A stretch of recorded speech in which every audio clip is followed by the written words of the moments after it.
O ano, nasampahan na kayo ng kaso sa ombudsman. Hindi ka naman katulog, ano, bossing? Ano nangyari? Sagutin nyo. Graft and corruption niya sa ombudsman. Inubos nyo na yung pera. Titigas talaga ng mga mukha nyo. Harapin nyo yan. Grabe. Di na kayo nahiya sa mga kapitbahay nyo, sa mga kamag-anak nyo. May dami-dami nyo ng pera, mga ulul kayo. Nakaw pa kayo ng nakaw. Di malaman kung ano talaga nasa utak mo. Ano ka? Mongoloid? Pambira ka? Meron ka pang, Wee!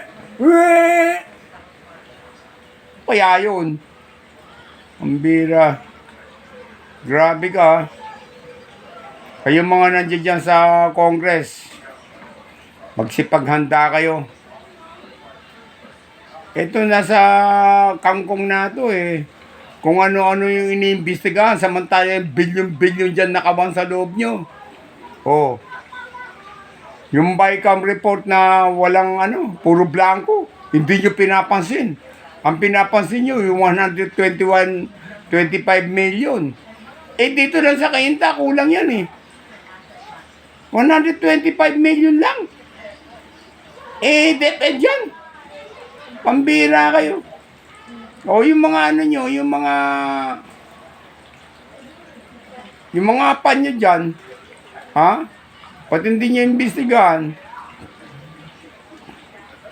Mga kompetensya nyo, lahat naman kayo meron ba't yung kompetensya ng presidente, bilyon-bilyon yun ba't hindi nyo iniimbestigahan?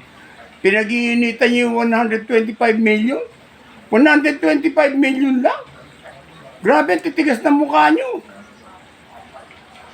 Mahiya naman kayo.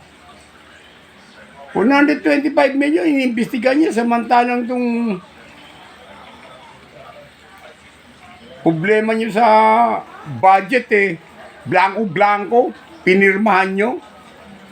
Bilyon-bilyon yung binibira nyo dyan. 400 billion mahigit.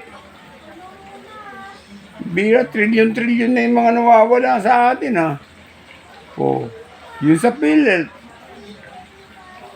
Wala na-bankrupt na. Tigas ng mukha nyo. Dahil pagka nagkasakit kayo, wala kayong problema, may pambayad kayo dahil yung pera ng bayan nasa inyo. Ang titigas ng mukha nyo, hindi na kayo nahiya sa taong bayan Kasabihin nyo pa, iboto nyo kami. Pero pag nanalo na kayo, ano tawag nyo sa amin? Mga hampas lupa. Hampas lupa na kami. Pero ngayong eleksyon, lalapit kayo sa amin, pasayaw-sayaw pa kayo. Sinasayawan nyo yung mga hampas lupa. Ang tigas ng mukha nyo. Sinisigawan na kayo sa ibang bansa. Duterte, pag pumupunta kayo dun di na kayo nahiya. Alam nyo na yun, ba't nagkakaganon yung mga tao? Kagagawan din ninyo. Bira, yung BICAM na yan ipinapasa nyo. Na blanco. Ano yung name your price? Pambira. Ngayon, nasampahan na kayo ng kaso. Anong sabi nyo? Dinadiverse lang yung problema sa impeachment. Anong impeachment? Kahit anong gawin nyo dyan sa impeachment na yan, hindi makakalusot yan. Kasi hindi matotoo yan. Gawa-gawa lang ninyo yan. Yung hawak nyo, bilyon-bilyon bakit yung nasa presidente? Ayaw nyo imbestigahan. Bilyon-bilyon yung niya. Bilyon. Alam nyo ba yung bilyon? Lakas ng boses nito. Parang Paano nakakainis Mantaling 125 million.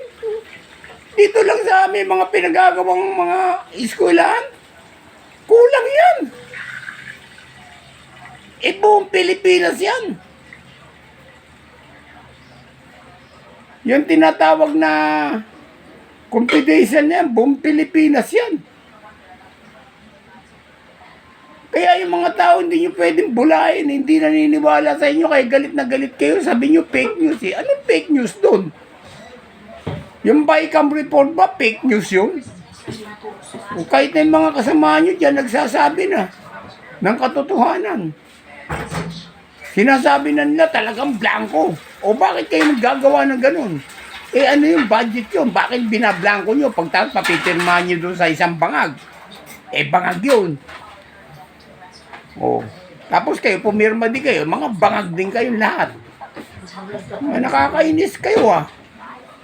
Di na kayo nahiya sa Pilipinas. Palibasa kayo, may mga bahay na kayo sa ibang bansa. Pwede na kayo dun manirahan, magsitakbo. Kaya binabankrupt nyo itong Pilipinas. Kala nyo mangyayari yan? Hihilahin kayo doon sa ibang bansa. Pababalikin kayo dito, firing squad kayo lahat. Firing squad talaga kayo. Walang mga taong malulungkot pagka kayo na firing squad. Eh mga walang iya kayo eh. Binawalang iya nyo yung Pilipinas eh. Oh. Pasayaw-sayaw pa kayo pag eleksyon. Tapos pag talikod nyo, sabi nyo, nabola na naman natin yung mga taong grasa. Mga hampas lupa, nabola na naman natin. Mga isang kahig, isang tuka.